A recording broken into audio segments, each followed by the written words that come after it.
Primary school میں ایک teacher کا یہ بیان ہے کہ میں 27 سال سے اسکول میں پڑھا رہا ہوں. 27 سال میں مجھے ایک دفعہ بھی ٹاٹ چیئر بورڈ اس کے لیے جو فنڈ تھا 27 سال میں ایک دفعہ نہیں ملا. پچھلے 5 سال میں پہلی دفعہ اس کو وہ فنڈ جا کے ملا ہے. مجھے ایسے ٹیچر ملے جنہوں نے کہا کہ ہمارے پاس اب چاک بورڈ اور اس کے لیے جو وہ ایکسیس میں پڑے ہوئے کہ وہ ہمارے اس کی وجہ یہ ہے کہ پہلے یہ ڈی او لیول پہ ہوتا تھا یا ڈائریکٹریٹ لیول پہ, اب ان سب کو بائی پاس کر کے ہائی اسکول لیول پہ جو کلسٹر سسٹم بنایا گیا 900 کلسٹر بن رہے ہیں, ہائی اسکول کے ہیڈ کو وہ جاتا ہے اور اس میں پہلے سے ڈیفائنڈ ہے کہ آپ کے اسکول کا یہ بجٹ ہے, تو اس کے پاس اتنی ڈسکریشن بھی نہیں ہے کہ وہ خود ڈیسائڈ کرے. اور ادھر ایک لوکل ایجوکیشن کاؤنسل بنایا گیا ہے جس کے ان کو آن بورڈ لے کے وہ فنڈس ڈسٹریبیوٹ ہوتے ہیں اور ان کی پروکیورمنٹ ہوتی ہے.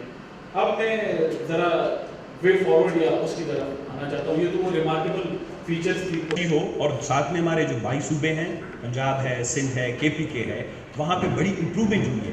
جب آپ پر ایک جہالت کا جنگ طاری ہو تو آپ ایسی جنگ کے خلاف بہت بڑا ویژن اور پالیسی بناتے ہیں, اور پالیسی ڈاکومنٹس جو ہیں وہ بڑے اچھے ہوتے ہیں, کاپی پیسٹ ہوتے ہیں, یہاں سے وہاں سے آپ اس کو کہیں سے آپ بورو بھی کر سکتے ہیں کسی دوسرے ممالک سے. امپلیمنٹیشن کے لیے جو اسٹریٹجی بنتی ہے اس کے لیے آپ کو ایک ویژن چاہیے ہوتا ہے. اب ویژن کہاں سے آئے گا؟ دیکھیں, ایجوکیشن ڈپارٹمنٹ لون وہ اکیلے جو ہے کچھ نہیں کر سکتا.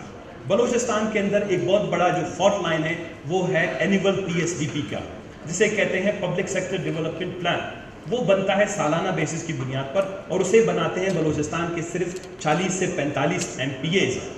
اس میں کوئی کنسلٹیٹیو پروسیس نہیں ہے, اس میں عوام کی کوئی شرکت نہیں ہے, اس میں سول سوسائٹی کی شرکت نہیں ہے, اس میں سیاسی جو جماعتیں ہیں جو حکومت سے باہر ہوں یا اسمبلی سے باہر ہوں ان کی شرکت بھی نہیں ہوتی. جب آپ 40 اور 44 بندوں کو, جن میں سے 22 اور 23 کی تعلیمی قابلیت میٹرک اور FA بھی نہ ہو, آپ بلوچستان کا 1 سال کا پلان ان کے ہاتھ میں دے دیتے ہیں. ویسے 1 سال کا پلان ہونا نہیں چاہیے. تو یہ ایک بہت بڑا گیپ ہے کہ آپ قلیل اور طویل مدت پالیسیاں بناتی ہیں. میں نے ابھی سیری لیون کا کانسٹیٹیوشن ہم نے جب وہاں پہ ڈیزائن کیا تو سب سے بڑا چیلنج یہ تھا کہ جی افریقہ میں ترقی کیوں نہیں ہو رہی. تو وہاں پہ ایشو یہ کھڑا ہوا کہ جی دیکھیں, جو بھی حکومت آتی ہے وہ 4 سال کے لیے اپنی پالیسیاں بناتی ہیں. ابھی بلوچستان میں 3 مہینے کے لیے حکومت آئی ہے, وہ 3 مہینے کے لیے پالیسی بنا رہی ہے, روز سیکٹریاں تبدیل ہو رہی ہیں. یعنی یہ ایک جو ڈس ہرے ہے, یہ ایک جو کنفیوژن ہے, کیوس ہے. تو فیصلہ یہ ہوا کہ جو سیری لیون کا نیا کانسٹیٹیوشن بنے گا, let's have a national development and planning commission embedded in the national constitution.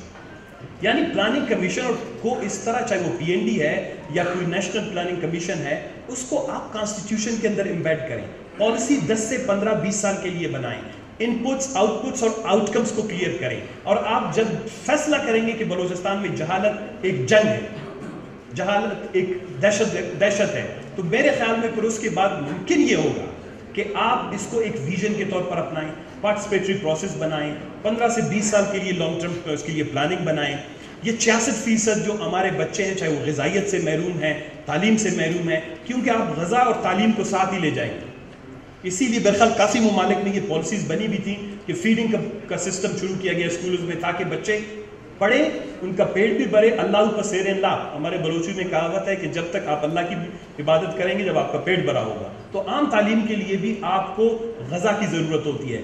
Balochistan کے جو اسٹیٹکس ہیں یا بلوچستان کے جو اعداد و شمار ہیں وہ ڈیفینیٹلی بہت بلیک ہیں, بہت ہی تکلیف دہ ہیں. 86% لوگ غربت کا شکار ہیں, اور غربت اور ناخواندگی ایک دوسرے سے انٹرلنکڈ ہے. آپ یہ کہہ سکتے ہیں کہ بلوچستان میں تعلیم کی شرح جو ہے وہ 28% ہے, اس لیے جو ہے باقی لوگ جو ہے غربت کا شکار ہیں, یعنی 86% غربت کا شکار ہیں. یا آپ دوسرے طریقے سے بھی کہہ سکتے ہیں کہ 86% لوگ غریب ہیں, اسی لیے تعلیم کی فیصد 28 ہے. تو یہ دونوں ایک دوسرے کے ساتھ منسلک ہیں.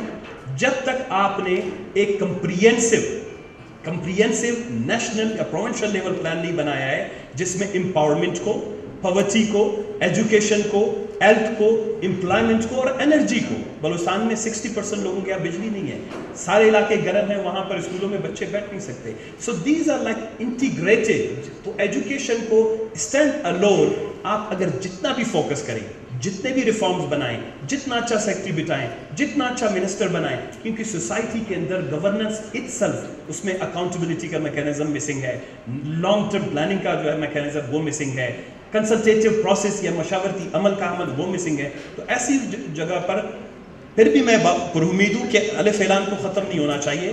الف اعلان شوڈ کنٹینیو اٹس اسٹرگل, کیونکہ آپ کی وجہ سے سینسٹائزیشن ہوئی ہے, سیوک ایجوکیشن ہوا ہے, اس طرح کا فورم بولے ہیں. Thank you very much Musharraf. جناب ثنا بلوچ صاحب. ثنا بھائی, I'll tell you, when I hear a Baloch speak as cogently as you do, and I hear a son of Balochistan like Rafi speak as passionately and clearly as he does, then آپ کی آخری بات تکلفاً اور پیار میں آپ نے کہہ دی, but actually you don't need الف اعلان. Balochistan produces enough intelligence, competence, passion and ability to solve these problems. Inshallah, I think people like me just need to get out of the way. So on that note, let me get out of the way of my brother and the special assistant to the Chief Minister of Balochistan, Anwar ul Haq. یہ leadership ہے society کی, عرفان عوام کی. اس کے ساتھ S P O, Balochistan education foundation, P R S P, Azad foundation, west Taraqee foundation, Balochistan boy scouts, Balochistan girl guides, Aurat foundation, Sehar, BRDRS.